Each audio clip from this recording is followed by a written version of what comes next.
मुश्किलों से भाग जाना आसान होता है। हर पल जिंदगी का इम्तिहान होता है। डरने वालों को मिलता नहीं है कुछ भी जिंदगी में। लड़ने वालों के कदमों में जहान होता है, जहान होता है। सभी विद्यार्थियों व साथियों को जय हिंद, नमस्कार। आप देख रहे हैं आपकी मोहब्बतों से भरपूर चैनल दीपक लक्ष्यब, जो आपके जीवन में आने वाली मुश्किलों को भगाकर जिंदगी के इम्तिहान में सफलता दिलाएगा। एक बार लग जाइए ताल ठोक कर, दुनिया की सबसे खूबसूरत मंजिल आपके कदमों में आकर गिड़गिड़ाएगी। बस जुड़ जाइए हमसे व हमारे चैनल के साथ। यदि नए हैं तो सब्सक्राइब कर लीजिए। पुनः आपके मध्य हूँ हिंदी साहित्य का इतिहास से मॉडल पेपर को लेकर, जो आने वाली सभी प्रतियोगी परीक्षाओं में रामबाण होगा। कक्षा की शुरुआत हो उसके पहले ईमानदारी से सभी लोग वीडियो को जमकर शेयर कर दीजिए, लाइक कमेंट कर दीजिए। अपने घर परिवार दोस्त रिश्तेदार सभी को चैनल से जोड़ें। पहला प्रश्न आपकी स्क्रीन पर। अपभ्रंश में दोहा काव्य की परंपरा का आरंभ किस कवि ने किया? हेमचंद्र, जोइंदु, धनपाल, सोमनाथ। यानी क्या है, अपभ्रंश भाषा में दोहा काव्य की परंपरा का आरंभ यानी कि पहली बार प्रारंभ किस कवि ने किया था? तो ऐसे कवि का नाम है जोइंदु। और परमात्म प्रकाश और योगसार इनकी दो प्रमुख रचनाएं हैं। दोनों रचनाएं क्या हैं? छठी सदी में धर्म दर्शन और इंद्रिय निग्रह को आधार मानकर लिखी गई हैं। हेमचंद्र ने अपने समय के सबसे प्रसिद्ध जैन आचार्यों में अपनी जो है गणना करवाई है। किसने? हेमचंद्र ने। और ये किस प्रकार के आचार्य हैं? जैन आचार्य। और इनको जो है प्राकृत का पाणिनि भी कहा जाता है। इनके जो प्रमुख ग्रंथ हैं जैसे कि शब्दानुशासन, प्राकृत व्याकरण है ये, कुमारपाल चरित, योग शास्त्र, छंदोनुशासन, देशी नाम माला कोश इत्यादि। ये सभी किसकी रचनाएं हैं? हेमचंद्र जी की। धनपाल को मुंज ने सरस्वती की उपाधि दी थी। मुंज कौन है? जिनका नाम है राजा मुंज, और इन्होंने सरस्वती की उपाधि दी है किसको? धनपाल नामक कवि को। इनका जो ग्रंथ है उसका नाम क्या है? भविष्यत कहा, जो 10वीं शताब्दी में लिखा गया है। जिसमें क्या है, बहुविवाह के दुष्परिणाम के साथ साध्वी और कुटिल स्त्री का अंतर प्रकट किया गया है। बहुविवाह के दुष्परिणाम आज भी होते हैं। अगर आपकी एक पत्नी है और जिसके पास में कई सारी पत्नियां हैं तो आप समझ सकते हो उसकी दुर्दशा और हालत क्या होगी। उसी घटना का जिक्र इस भविष्यत कहा में किया गया है। अगला है, निम्नलिखित में से किस काव्यधारा में सहज भोग मार्ग से जीव को महा सुख की ओर उन्मुख किया गया है? सिद्ध साहित्य, जैन साहित्य, नाथ साहित्य, लौकिक साहित्य। तो जिस साहित्य में जो है सहज भोग मार्ग से जीव को महासुख की ओर उन्मुख किया गया है, ऐसे साहित्य का नाम क्या है? सिद्ध साहित्य। और यह सिद्ध साहित्य जो है किसमें? आदिकाल के अंतर्गत आने वाला साहित्य है। और ये सिद्ध साहित्य में ही सरहपा, सबरपा, लुईपा, कणहपा, डोंबिपा, कुक्करिपा आदि 84 सिद्ध आते हैं। कितने? 84 सिद्धों की गणना इनमें की जाती है। और सिद्ध साहित्य में क्या है? सिद्धों के साहित्य में पंचमकार, जैसे कि मांस है, मछली है, मदिरा है, मुद्रा है, मैथुन की दुष्प्रवृत्ति देखने को मिलती है। साधना पद्धति में जो है शिव शक्ति के युगल रूप की उपासना की गई है। यानी जो ये सिद्ध लोग हैं उपासना करते थे किसकी? शिव और शक्ति, यानी दोनों रूपों की करते थे। सिद्धों का चरम उत्कर्ष काल जो है वो 8वीं सदी से 10वीं शताब्दियों के मध्य तक था। सिद्धों के विषय में सबसे पहली जो जानकारी मिली है वो ज्योतिषर ठाकुर की रचना वर्ण रत्नाकर में मिली है। और जो है सिद्ध साहित्य की जो प्रमुख विशेषताएं हैं वो क्या है? जीवन की सहजता और स्वाभाविकता में दृढ़ विश्वास। यानी इनका जीवन कैसा था? सहज यानी कि सामान्य रूप से। और गुरु महिमा का प्रतिपादन किया गया है, यानी गुरु की महिमा हर जगह देखने को मिलती है इनके काव्य में, इनके साहित्य में, इनकी साधना में। बाह्य आडंबरों और पाखंडों की इन्होंने कटु आलोचना की है, यानी दिखावा इन लोगों को पसंद नहीं था। रहस्यानुभूति भी इनमें पाई जाती है, जिसमें धर्म, दर्शन, अध्यात्म, जीव, ब्रह्म, माया, मोह इत्यादि का चित्रण किया गया है। और इनका जो साहित्य है सिद्धों का, वो किस प्रकार का है? जन भाषा में लिखा गया है साहित्य, यानी जन भाषा का प्रयोग जो है किया है। ये सिद्ध साहित्य की विशेषताएं जो है विद्यार्थियों आप सभी को अपनी कॉपी में नोट डाउन जरूर करनी है, क्योंकि क्या है, आपसे प्रश्न पूछा जाएगा कि सिद्ध साहित्य में कौन कौन से कवि आते हैं, किस युग में सिद्ध साहित्य लिखा गया था, और सिद्ध साहित्य के अंतर्गत आने वाली प्रमुख विशेषताएं कौन कौन सी हैं। तो सभी बिंदु जो है आपके जो है नोट करने लायक हैं। फिर अगला है, रामचंद्र शुक्ल के अनुसार चंद बरदाई हैं, यानी क्या हैं? केवल कवित्व के रचयिता, हिंदी के प्रथम महाकवि, केवल दोहा और तोमर के रचयिता, व्याकरण में पारंगत। तो रामचंद्र शुक्ल जी ने क्या माना है? किसको? चंद बरदाई जी को, कि ये जो है हिंदी के प्रथम महाकवि भी हैं और व्याकरण में पारंगत भी हैं। अर्थात क्या है, 2 और 4 ये दोनों जो है विकल्प आपके सही उत्तर हैं। किसके अनुसार? रामचंद्र शुक्ल के अनुसार आचार्य रामचंद्र शुक्ल जी ने चंद बरदाई को हिंदी का प्रथम कवि माना है और इनके द्वारा लिखे गए महाकाव्य क्या है? पृथ्वीराज रासो को हिंदी का प्रथम महाकाव्य माना है। और जो है शुक्ल जी के अनुसार, यानी चंद बरदाई ये व्याकरण में पारंगत थे और छप्पय इनका निजी छंद है। कौन सा? छप्पय। शिव सिंह सेंगर ने चंद बरदाई को छप्पयों का राजा कहा है। छप्पय एक हिंदी का छंद है। इनकी अधूरी कृति है कौन सी? पृथ्वीराज रासो। यानी जो चंद बरदाई ने पृथ्वीराज रासो महाकाव्य लिखा गया था, तो जो है पृथ्वीराज चौहान के साथ में जो है मृत्यु के बाद ये अधूरा रह गया था, जिसको इनके पुत्र कौन? जल्हड़ ने पूरा किया था, जिसमें लिखा गया है कि जो है पुस्तक जल्हड़ हाथ दे चल गज्जन नृपकाज, यानी जो है इस पृथ्वीराज रासो को जल्हड़ के हाथों में सौंप करके गज्जन यानी गजनी के लिए, राजा के काम के लिए, यानी पृथ्वीराज चौहान के साथ में चले जाते हैं। और चंद्र बरदाई की जितनी अच्छी लेखनी चलती थी उतनी ही अच्छी ये तलवार चलाने का भी काम करते थे। आगे बढ़ते हैं हम। जन्म काल के अनुसार क्या है? निम्नलिखित कवियों को सही क्रम में आपको लगाना है। कैसे? जन्म काल के अनुसार। लुइपा, स्वयंभू, हेमचंद्र, पुष्पदंत। तो इनका जो सही क्रम है वो क्या है? विकल्प 2, यानी पहले नंबर पे जो है स्वयंभू आएंगे, फिर जो है लुइपा आएंगे, फिर पुष्पदंत आएंगे और उसके उपरांत जो है हेमचंद्र जी आएंगे। इस प्रकार विकल्प 2 आपका सही उत्तर है। इनका जो है कालक्रम भी हम देख लेते हैं। जैसे कि स्वयंभू का जो समय है 783 ईस्वी है, इसके आगे जो है लुइपा होते हैं, फिर जो है पुष्पदंत आते हैं, इनका समय 972 है, फिर हेमचंद्र आते हैं, इनका समय 1088 ईस्वी है। लुइपा जो है इनका समय कहीं कहीं 773 ईस्वी देखने को मिलता है। फिर जो है अगला प्रश्न है आपका, अमीर खुसरो के बारे में कौन सा तथ्य सही है? विकल्प हैं आपके, क्या उनका जन्म जो है पटियाला में हुआ था? ये बात तो सही लग रही है। ये निजामुद्दीन औलिया के शिष्य थे? ये भी बात सही है।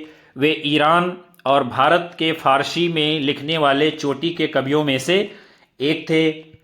और क्या है, उन्होंने कहा था कि मैं हिंदुस्तान की तूती हूं और मुझसे कुछ पूछना चाहते हो तो किस में पूछो? फारसी में पूछो। ये कथन क्या है? आधा कथन तो ये सत्य है, लेकिन आधा कथन कैसा है? ये गलत है। क्योंकि क्या है, इसमें जो उन्होंने कहा था कि मैं हिंदुस्तान की तूती हूं, मुझसे कुछ पूछना चाहते हो तो हिंदवी में पूछो, फारसी में नहीं। यहां पर फारसी दिया हुआ है, इसलिए क्या है, ये गलत है। तो इस प्रकार जो आपका सही उत्तर है वो कौन सा है? ये जो है निजामुद्दीन औलिया के शिष्य थे और उसके साथ साथ में ईरान और भारत के फारसी के लिखने वाले चोटी के कवियों में से एक थे। और जो है इनका जन्म एटा में हुआ था। एटा यानी कि उत्तर प्रदेश में। इस प्रकार जो है आपके 2 विकल्प सही हैं। फिर जो है इनके बारे में और हम कुछ जानकारी प्राप्त कर लेते हैं। अमीर खुसरो यानी ये निजामुद्दीन औलिया के शिष्य थे। ईरान और भारत में फारसी में लिखने वाले चोटी के कवियों में से एक थे। इनका जन्म जो है 1255 ईस्वी में हुआ था, यानी एटा जिले के अभी आपको बताया पटियाली नामक गांव में। उन्होंने कहा था कि मैं हिंदुस्तान की तूती हूं, मुझसे यदि कुछ पूछना चाहते हो तो हिंदवी में पूछो। और इनकी जो प्रमुख रचनाएं हैं खालिक बारी, पहेलियां, मुकरियां, दो सुखने, गजल इत्यादि। फिर अगला प्रश्न हम देखते हैं, निम्नलिखित में से कौन चंदन बाला रास के रचयिता हैं? जिन धर्मसूरी, सुमतिगण, मुनिजिन विजय, आसगु नामक कवि। तो चंदन बाला रास के रचयिता कौन है? आसगु कवि। आप देख रहे हैं प्रश्न जो है बहुत ही महत्वपूर्ण है, लगातार बार बार परीक्षाओं में पूछे जाते हैं। और चंदन बाला रास के रचयिता आपने देखा कि आसक कवि हैं। इनके द्वारा रचित एक अन्य ग्रंथ है जिसका नाम क्या है? जीवदया रास। नेमिनाथ रास जो है सुमतिगण ने लिखा है। रेवंत गिरि रास विजय सेन सूर्य ने लिखा है। श्रावकाचार देवसेन ने लिखा है। और स्थूलिभद्र रास ये जो है जिनिधर्म सूर्य ने लिखा है। ये जैन साहित्य के अंतर्गत आने वाले प्रमुख रचनाकार हैं और उनकी प्रमुख रचनाएं हैं, क्योंकि आदिकाल में एक जो है जैन साहित्य भी लिखा गया है, उसी के अंतर्गत आने वाले ये सभी कवि हैं। फिर अगला प्रश्न है, चंदबरदाई ने पृथ्वीराज रासों में निम्नलिखित में से मुख्यतया किस छंद का प्रयोग किया था? अरिल, पद्धड़िया, कवित, सवैया। तो चंदबरदाई ने पृथ्वीराज रासो अपने ग्रंथ में जो है जो सबसे अधिक छंद का प्रयोग किया था उसका नाम क्या है? कवित। और जो है पृथ्वीराज रासो में 68 छंदों का प्रयोग हुआ है। कितने? 68 छंदों का, जिनमें दूहा है, कवित है, छप्पय है, तोमर है, त्रोटक है, गाहा इत्यादि। चंदबरदाई को जो है छप्पय छंद का विशेषज्ञ भी माना जाता है। आचार्य रामचंद्र शुक्ल ने चंदबरदाई को हिंदी का प्रथम कवि माना है, अभी हमने आपको ऊपर बतलाया था। और पृथ्वीराज रासो इनका प्रथम महाकाव्य है, ऐसा शुक्ल जी मानते हैं। फिर अगला है, विद्यापति ने अपना कौन सा ग्रंथ मैथिली भाषा में लिखा है? पदावली, गंगा वाक्यावली, कीर्तिलता, मणिमंजरी।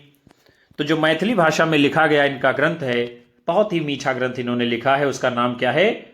पदावली।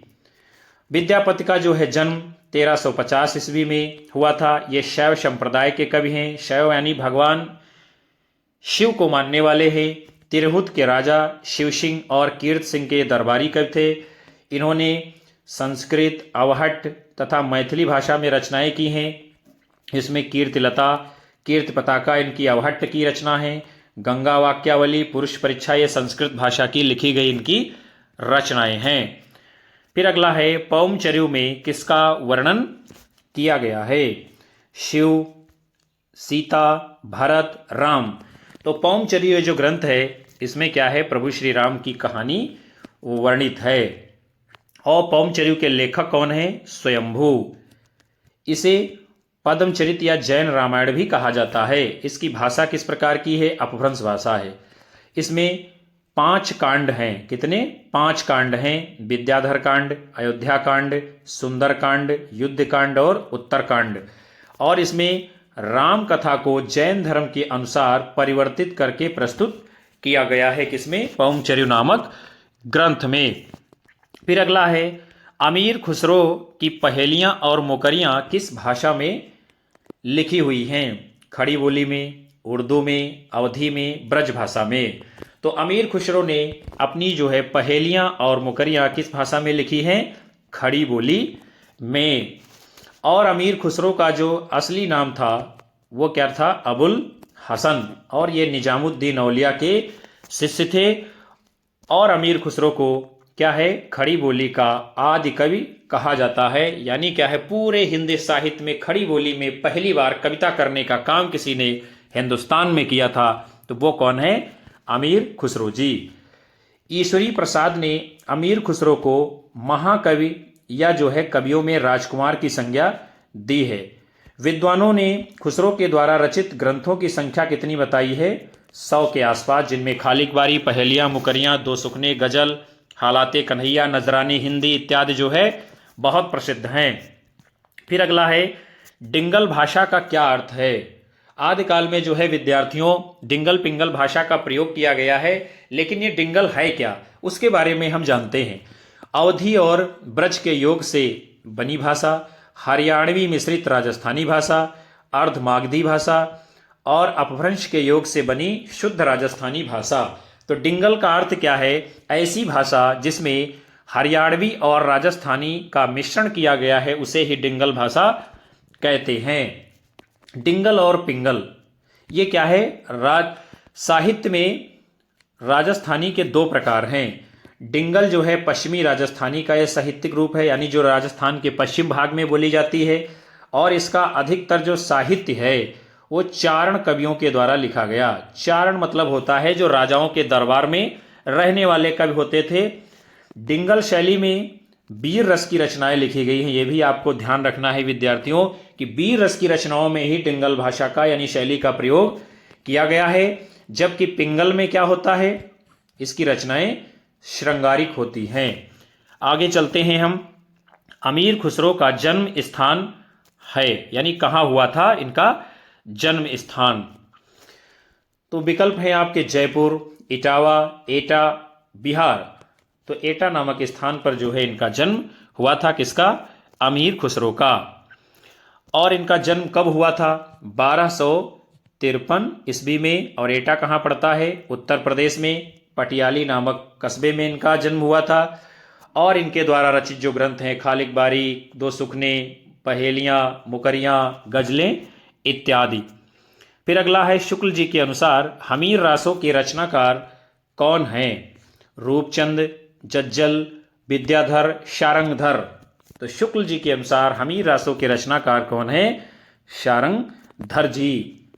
और आचार्य शुक्ल ने 14वीं शताब्दी के ग्रंथ प्राकृत पैंगलम के, जिसके रचनाकार लक्ष्मीधर हैं, इसके कुछ छंदों के आधार पर हमीर रासो ग्रंथ की कल्पना की है। यानी सोचा है शुक्ल जी ने एक बार कि ये भी एक ग्रंथ हो सकता है।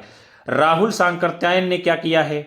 जज्जल नामक किसी कवि को इसका रचयिता घोषित किया है। यानी ये जो शारंगधर रचना है राहुल सांकृत्यायन इसके रचनाकार जज्जल को मानते हैं। फिर अगला है विद्यापति ने किस भाषा में काव्य रचना की है? राजस्थानी भाषा में, प्राकृत भाषा में, मैथिली भाषा में, ब्रज भाषा में। तो विद्यापति की जो बहुत ही प्रसिद्ध भाषा है उसका नाम क्या है, जिसको अपनी काव्य में भाषा का रूप दिया है? वो है मैथिली भाषा। और विद्यापति ने संस्कृत, अवहट्ट आदि भी भाषाओं का प्रयोग किया है। विद्यापति को मैथिल कोकिल कहा जाता है। इनका जन्म जो है 1350 ईस्वी में हुआ था। मैथिली भाषा में विद्यापति ने पदावली की रचना की है। और पंडित सूर्यकांत त्रिपाठी निराला ने क्या है? पदावली को, मादकता को नागिन की लहर कहा है। ये भी आपको कथन याद रखना है। फिर आगे हम बढ़ते हैं अगले प्रश्न की ओर। अमीर खुसरो ने हिंदी के लिए कौन सा शब्द प्रयोग किया था? संस्कृत, हिंदवी, रेखता, हिंदुस्तानी। तो हिंदी के लिए अमीर खुसरो ने किस शब्द का प्रयोग किया था? उसको नाम दिया था हिंदवी। यानी उन्होंने लिखा है यदि आप मुझसे कुछ पूछना चाहते हो तो हिंदवी में पूछो। और अमीर खुसरो जो है ये निजामुद्दीन औलिया के शिष्य थे। खुसरो को खड़ी बोली का प्रथम कवि माना जाता है। और इनकी प्रमुख रचनाएं दो सुखने, गजल, पहेलियाँ, मुकरियाँ इत्यादि हैं। फिर अगला है अमीर खुसरो ने हिंदी के लिए कौन सा शब्द प्रयोग किया है? ये प्रश्न की पुनरावृत्ति हो रही है। हम आगे बढ़ते हैं। कीर्तलता की भाषा क्या है? अवधी, मिश्रित अपभ्रंश, ब्रज, प्राकृत। तो कीर्तलता किस भाषा में लिखी गई है? इसकी ये जो है अपभ्रंश मिश्रित भाषा है। और इसके रचनाकार कौन है? विद्यापति जी। कीर्तलता की भाषा अपभ्रंश मिश्रित और अवहट्ट है। विद्यापति ने कीर्तलता को तिरहुत के राजा कीर्त सिंह की वीरता और उदारता का चित्रण इसमें किया है। विद्यापति तिरहुत राजा शिवसिंह और कीर्त सिंह के राज दरबारी कवि थे। यानी जो है तिरहुत ये स्थान है जहाँ के राजा कौन थे? शिवसिंह जी और कीर्त सिंह जी। इनके दरबार में ये रहते थे और इन्हीं के राज दरबारी कवि थे। फिर अगला है प्रश्न, बालचंद बिज्जावे भाषा, दुहनन लग गए दुज्जन हासा। विद्यापति की किस रचना की पंक्ति है? कीर्ति पताका, लिखनावली, भू परिक्रमा, कीर्तिलता। तो ये जिस कविता की पंक्ति है उसका नाम क्या है? कीर्तिलता। और कीर्तिलता रचना किसकी है? विद्यापति जी की। और हजारी प्रसाद द्विवेदी जी ने विद्यापति को श्रृंगार रस का सिद्ध वाक कवि कहा है और कीर्तिलता की रचना भृंग भृंगी संवाद के रूप में की है। ऐसा जो है आचार्य हजारी प्रसाद द्विवेदी इस कीर्तिलता रचना के बारे में बताते हैं। फिर अगला है, निम्नलिखित में से कौन अमीर खुसरो की रचना नहीं है? पहेलियां तथा मुकरियां, पुरुष परीक्षा, दो सुखने, खालिक बारी। तो जो इनकी रचना नहीं है वो है पुरुष परीक्षा। और पुरुष परीक्षा किसकी है रचना? ये विद्यापति की है। पहेलियां और मुकरियां ये जो है अमीर खुसरो की रचना है। दो सुखने भी है और खालिक बारी भी है। और आप जो देख रहे हैं पुरुष परीक्षा क्या है, अभी हमने बताया ये विद्यापति की रचना है और संस्कृत भाषा में लिखी गई है। और अमीर खुसरो जो है निजामुद्दीन औलिया के शिष्य हैं। आगे बढ़ते हैं, निम्नलिखित में से कौन निर्गुण भक्ति धारा का नहीं है? बड़ा ही अच्छा प्रश्न है। रैदास, नानक, कबीर, विद्यापति। तो इनमें से जो निर्गुण भक्ति धारा का कवि नहीं है उसका नाम क्या है? विद्यापति। जबकि रैदास, नानक देव और कबीरदास ये तीनों निर्गुण संप्रदाय के अंतर्गत आने वाले कवि हैं। और निर्गुण संप्रदाय का प्रवर्तन जो है कबीरदास जी ने किया था। रैदास, नानक, कबीरदास आदि ये सब निर्गुण भक्ति धारा के अंतर्गत आते हैं। जबकि विद्यापति आदिकालीन भक्त और श्रृंगारी कवि हैं और विद्यापति शैव संप्रदाय के कवि हैं। विद्यापति को मैथिल कोकिल कहा जाता है। अभिनय जयदेव की उपाधि दी गई है। खेलन कवि आदि इनको उपाधियों से सम्मानित किया गया था। आगे चलते हैं, ढोला मारूरा दूहा में ढोला के पिता का नाम क्या है? राजा जसवंत सिंह, राजा नल, राजा जय सिंह, राजा हरराज सिंह। तो ढोला मारूरा दूहा ये जो है रचना है और इसमें ढोला के पिता का नाम क्या है? राजा नल सिंह। ढोला मारूरा दूहा ये रचना जो है 11वीं शती में रची गई और इसके रचयिता कौन है? कल्लोल नामक कवि। इसमें राजकुमार ढोला है, राजकुमारी मारू है तथा राजकुमारी मारवाड़ी की प्रेम कथा इसमें दिखाई गई है। और ये क्या है? लोक प्रचलित प्रेम कथा है जो राजस्थान में अधिक लोकप्रिय है। और इसकी रचना जो है मूलतः किसमें हुई है? दोहों में हुई है। यानी इस रचना को दोहा छंद में लिखा गया है। फिर जो है आगे चलते हैं, गोरखनाथ का समय 11वीं शती है। यह मान्यता किस विद्वान की है? राहुल सांकृत्यायन, डॉक्टर हजारी प्रसाद द्विवेदी, आचार्य रामचंद्र शुक्ल, डॉक्टर पीताम्बर दत्त बड़थवाल। तो गुरु गोरखनाथ का समय 11वीं शती है, ऐसा कौन मानता है? डॉक्टर पीताम्बर दत्त बड़थवाल जी। और जो है गोरखनाथ का समय आपने देखा। और ये क्या है? डॉक्टर पीताम्बर दत्त बड़थवाल ने इनकी रचनाओं का संपादन भी गोरखमानी के नाम से किया था। किस नाम से? गोरखबानी के नाम से। मिश्र बंधुओं ने क्या किया है? इन्हें हिंदी का प्रथम गद्य लेखक माना है। किसको? गुरु गोरखनाथ को। और अभी आपने देखा था डॉक्टर पीताम्बर दत्त बड़थवाल ने गोरखबानी का संपादन किया है। इसमें 14 ग्रंथ हैं। इसी को 14 रचनाओं को प्रामाणिक इन्होंने माना है। और गोरखनाथ जी किसके? मत्स्येंद्र नाथ के शिष्य थे। किसके?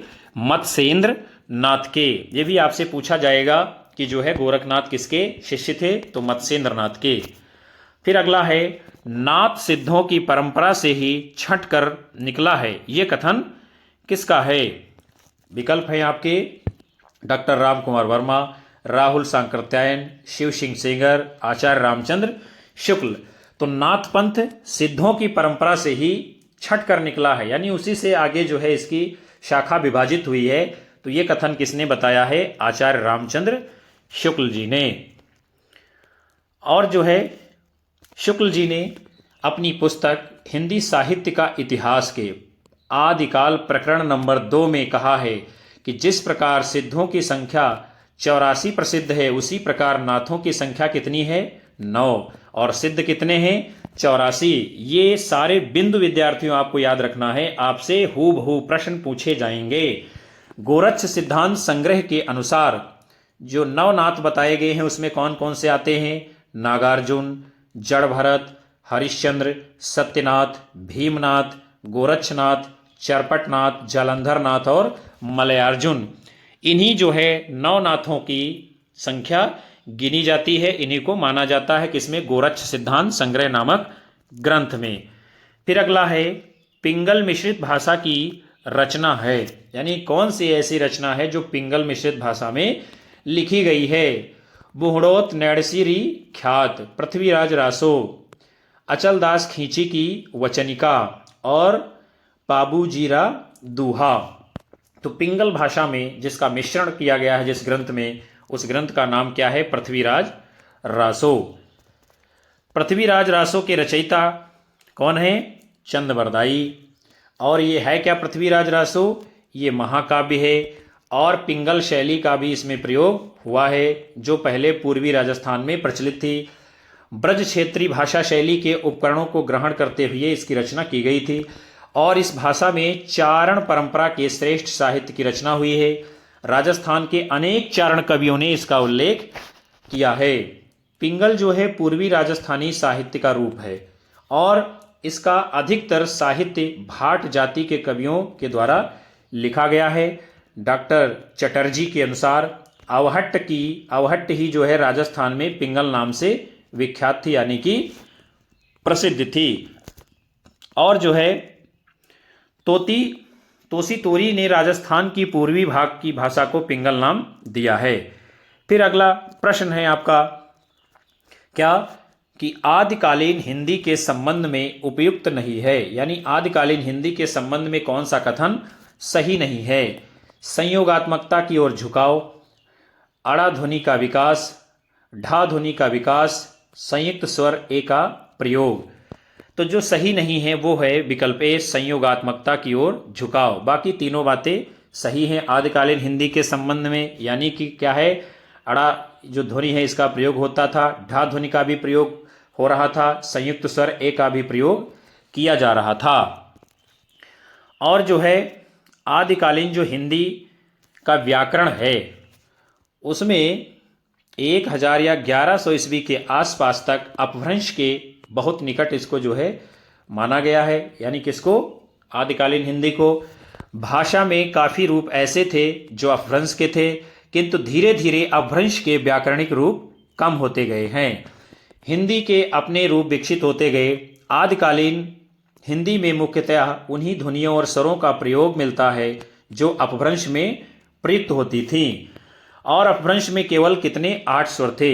ये बात आपके ध्यान देने योग्य है। क्या अपभ्रंश में 8 स्वर थे? कौन कौन से? छोटा आ, बड़ा आ, छोटी ई, बड़ी ई, छोटा ऊ, बड़ा ऊ, ए ओ। ये 8 स्वर मूल स्वर माने जाते हैं। आदिकालीन हिंदी में 2 नए स्वर आ जाते हैं, जैसे कि अय और औ विकसित हो गए हैं, और संयुक्त स्वर भी आते हैं जिनका उच्चारण क्रमशः अय औ जैसा होता है। ना, रा, ला, सा व्यंजन संस्कृत, पाली, प्राकृत तथा अपभ्रंश में दंत ध्वनि थे। आदिकाल में वर्त से हो गए। आधा नाहा, आधा माहा, आधा लाहा पहले संयुक्त व्यंजन थे और अब क्या है? अब ये ना, मा, ला के महाप्राण के रूप में प्रयुक्त किए जा रहे हैं। फिर जो है अगला हम प्रश्न देखेंगे। कम्मान बान छुट्टहि अपार, लागत लोह इस सारि धार, घमसान धान सब वीर शेत, घनश्रोन बहत अस रकत रेत। ये जो है पूछ रहा है कि उक्त पंक्तियों में किसके मध्य होने वाले युद्ध का वर्णन किया गया है? विकल्प है आपके पृथ्वीराज की सेना और शहाबुद्दीन गौरी की सेना, शहाबुद्दीन की सेना और कुमोदमणि की सेना, पृथ्वीराज की सेना और समुद्र शिखर की सेना, शहाबुद्दीन गौरी की सेना और विजयपाल की सेना। तो ये जो है पद जो पढ़ा गया था किसके? जब युद्ध हो रहा था पृथ्वीराज की सेना और समुद्र शिखर की सेना के बीच में, यानी घमासान युद्ध जो है चल रहा था। और क्या है? डॉक्टर बच्चन सिंह ने लिखा है कि ये पृथ्वीराज रासो एक राजनीतिक महाकाव्य है। दूसरे शब्दों में राजनीति की ये महाकाव्य त्रासदी है। कैमास वध पृथ्वीराज रासो का एक महत्वपूर्ण सर्ग है, समय है। पृथ्वीराज रासो को चंद बरदाई के पुत्र चल्हड़ ने पूर्ण किया था। चंद बरदाई को छप्पय छंद का विशेषज्ञ माना जाता है। आचार्य रामचंद्र शुक्ल ने क्या लिखा है कि चंद बरदाई हिंदी के प्रथम महाकवि हैं और इनका पृथ्वीराज रासो हिंदी का प्रथम महाकाव्य है। किसके अनुसार? आचार्य रामचंद्र शुक्ल जी के अनुसार। अगला प्रश्न हम देखते हैं। यह कहानी 16वीं शताब्दी के बाद की लिखी हुई है और रासों में प्रक्षिप्त है। पद्मावती समय के विषय में ये कथन किसका है? रामचंद्र शुक्ल, हजारी प्रसाद द्विवेदी, राहुल सांकृत्यायन, गणपत चंद्र गुप्त। तो ये कथन किसका है? आचार्य हजारी प्रसाद द्विवेदी का लिखा है कि ये कहानी 16वीं शताब्दी के बाद की लिखी हुई है और रासों में प्रक्षिप्त हुई है। आचार्य हजारी प्रसाद द्विवेदी जन चेतना की दृष्टि से साहित्य इतिहास के शोधकर्ता, मार्मिक विचारक, उपन्यासकार, ललित निबंधकार, संपादक और बहुश्रुत आचार्य के रूप में मान्य हैं। आचार्य हजारी प्रसाद द्विवेदी को चिन्मुखी मानवता का अन्वेषक माना जाता है, यानी आलोचक माना जाता है। किसका? किस प्रकार का? चिन्मुखी मानवता का। हजारी प्रसाद द्विवेदी की जो प्रमुख रचनाएं हैं, जैसे कि सूर साहित्य 1930 ईस्वी में लिखा था, हिंदी साहित्य की भूमिका 1940 में, कबीर 1941, हिंदी साहित्य का आदिकाल 1952, सहज साधना 1963, कालिदास की लालित योजना 1965 और मध्यकालीन बोध का स्वरूप 1970 ईस्वी में लिखा था। ये जो है इनके क्या हैं? आलोचना ग्रंथ हैं कबीर, माफ करिएगा, हजारी प्रसाद द्विवेदी जी के। और जो है पृथ्वी पद्मावती समय, जो क्या है? पृथ्वीराज रासों का ये 20वां सर्ग है, बहुत ही इंपॉर्टेंट है ये 20वां समय, पद्मावती समय। इसमें क्या है? चंद बरदाई ने श्रृंगार, वीर, रौद्र, बीभत्स और भयानक रसों का सजीव और यथार्थ अंकन किया है। चंद बरदाई ने पृथ्वीराज रासों में 69 सर्ग या समय दिए हैं और जिसमें क्या है? 68 प्रकार के छंद प्रयोग किए गए हैं। ये बात जो है विद्यार्थियों आपको बहुत ही सूक्ष्म रूप से ध्यान रखना है, क्योंकि 68 और 69 आपको थोड़ा एक ही जैसा आपको निकट ला सकता है, लेकिन क्या है? 69 समय हैं और 68 प्रकार के छंदों का प्रयोग जो है कवि ने किया है। फिर अगला है तिब्बत के 84 सिद्धों की परंपरा में कौन से सिद्ध से आरंभ होती है? विकल्प हैं आपके नारोपा, शबरीपा, सरहपा, लुइपा। तो यानी तिब्बत के 84 सिद्धों की परंपरा जो है किससे आरंभ हुई है? उनका नाम क्या है? लुइपा। फिर जो है अगला प्रश्न हम देखते हैं। निम्न में से कौन आदिकाल के अंतिम चरण के सुप्रसिद्ध कवि हैं? अमीर खुसरो, स्वयंभू, पुष्पदंत, अब्दुल रहमान। तो इनमें से जो आदिकाल के अंतिम चरण के प्रसिद्ध कवि हैं उनका नाम क्या है? अमीर खुसरो। अमीर खुसरो का वास्तविक नाम जो है अबुल हसन था। ये निजामुद्दीन औलिया के शिष्य थे और इनके द्वारा रचित ग्रंथों की संख्या जो है 100 बताई गई है, जिनमें खालिक बारी, पहेलियाँ, मुकरियाँ, दो सुखनी, गजल बहुत ही ज़्यादा चर्चित हैं। ईश्वरी प्रसाद ने अमीर खुसरो को कवियों में महाकवि या कवियों का राजकुमार की संज्ञा दी है। किसने? ईश्वरी प्रसाद ने। स्वयंभू जो है 8वीं सदी के अपभ्रंश भाषा के ये क्या हैं? महाकवि हैं और इनके ग्रंथ जो हैं पौमचर्यु, रिठड़ेमचर्यु, इसे अपभ्रंश का, यानी इनको जो है स्वयंभू को अपभ्रंश का वाल्मीकि भी कहा जाता है। पुष्पदंत का समय जो है 10वीं शताब्दी है। इनको जो है अपभ्रंश का भवभूत कहा जाता है और इनके 3 ग्रंथ हैं महापुराण, अड़य कुमार चर्यु, जसहर चर्यु। फिर जो है अगला प्रश्न हम देखते हैं। हिंदी साहित्य का प्रथम महाकाव्य कौन सा है? श्रावकाचार, पृथ्वीराज रासो, पाहुड़ दोहा, भरतेश्वर, बाहुबली रास। तो हिंदी साहित्य का जो प्रथम महाकाव्य माना गया है वो क्या है? पृथ्वीराज रासो। और इसको किसने लिखा है? चंद बरदाई जी ने। चंद बरदाई ने पृथ्वीराज रासो की रचना 18वीं सदी में की है। और राम कुमार वर्मा जी क्या लिखते हैं कि पृथ्वीराज रासो को डिंगल साहित्य का सर्वप्रथम काव्य कहा जाता है। चंद बरदाई को हिंदी साहित्य का सर्वप्रथम महाकवि माना गया है। पृथ्वीराज रासों में 56 छंदों की बहुलता है। कौन से? 56 छंद की। और इन 56 के कारण ही इनको लोकप्रियता प्राप्त होती है। डॉक्टर गणपत चंद्र गुप्त ने क्या है अपने ग्रंथ हिंदी साहित्य का वैज्ञानिक इतिहास में शालिभद्र सूर्य को हिंदी का प्रथम कवि माना है। अगला जो है प्रश्न है कि सुमेलित कीजिए और सही कूट का चयन कीजिए। आपको जो है क्या करना है? सुमेलित करना है। देखते हैं हम क्या है सुमेलन करने में। गोरखनाथ और उनका युग, नाथ संप्रदाय, हिंदी में निर्गुण संप्रदाय, सिद्ध साहित्य। तो ये जो है आपसे पूछ रहा है कि कौन सी पुस्तक किसकी है। ये प्रश्न जो है थोड़ा दिग्भ्रमित करने वाला है क्योंकि इसमें एक रचनाकार को गलत दिखाया गया है। तो इनके रचनाकार हैं कौन, आप समझ लेते हैं एक बार में कि गोरखनाथ और उनका युग, इसके लेखक कौन है? रांगे राघव जी। हिंदी काव्य में निर्गुण संप्रदाय, इसके लेखक कौन है? डॉक्टर पीताम्बर दत्त बड़थवाल। नाथ संप्रदाय, इसके लेखक कौन है? हजारी प्रसाद द्विवेदी जी। और सिद्ध साहित्य, इसके लेखक कौन है? डॉक्टर धर्मवीर भारती। तो प्रिय विद्यार्थियों, आप सभी ने आज की कक्षा के अंतर्गत बहुत ही महत्वपूर्ण प्रतियोगी परीक्षाओं में पूछे गए और पूछे जाने वाले हिंदी साहित्य के इतिहास के प्रश्नों की श्रृंखला को देखा।